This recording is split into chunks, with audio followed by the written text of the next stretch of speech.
Hello, and thanks for joining us for the fastest 4 minutes in finance. I'm Scott Inman. Well, it's Memorial Day weekend, and let me start this week by saying thank you to all the American families who have lost a loved one on the battlefield. Your sacrifice and your loved one's sacrifice should never be forgotten. A single holiday is not nearly enough to express that. The servicemen and women who've given their lives to protect us is why the United States still exists, and it's why we even have the opportunity to discuss or dream about financial independence. But as we pivot into this week's segment, a dream is not a plan. Insurance company Northwestern Mutual conducts a planning and progress study each year. For the 2025 study, they conducted 4,626 online interviews of Americans 18 and over and asked them how much they will need to retire. Their magic number this year is $1.26 million. That's actually down from the 2024 report when it was $1.46 million.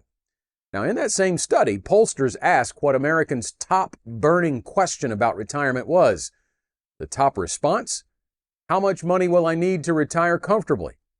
So it sounds to me like they're completely guessing at that number.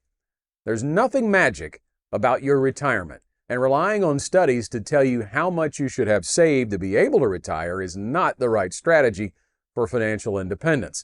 The most astonishing result from this study, to me, is that 43% of those surveyed were not even sure how much they currently have saved for retirement. The takeaway here is not only do millions of Americans not know how much they will need, but they haven't even taken an inventory of where they are now. There are plenty of rules of thumb available online that can help you generally measure where you are and where you need to be.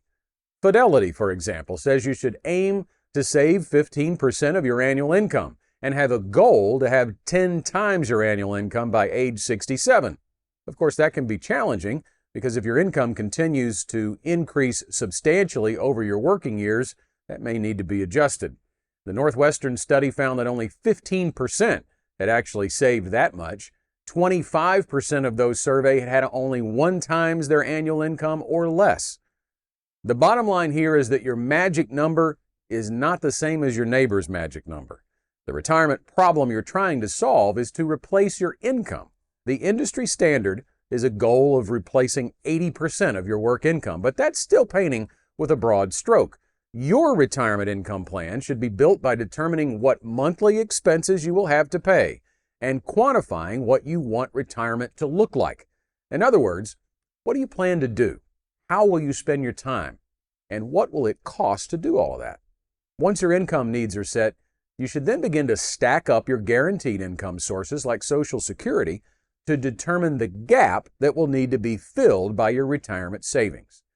If you work with a financial advisor to build your plan, that advisor should then be able to tell you your magic number. As we enjoy Memorial Day weekend and hopefully reflect on the freedoms we have that very few have enjoyed in all of human history, think about the freedom you have to blaze a path to true financial independence. What are you doing with that freedom?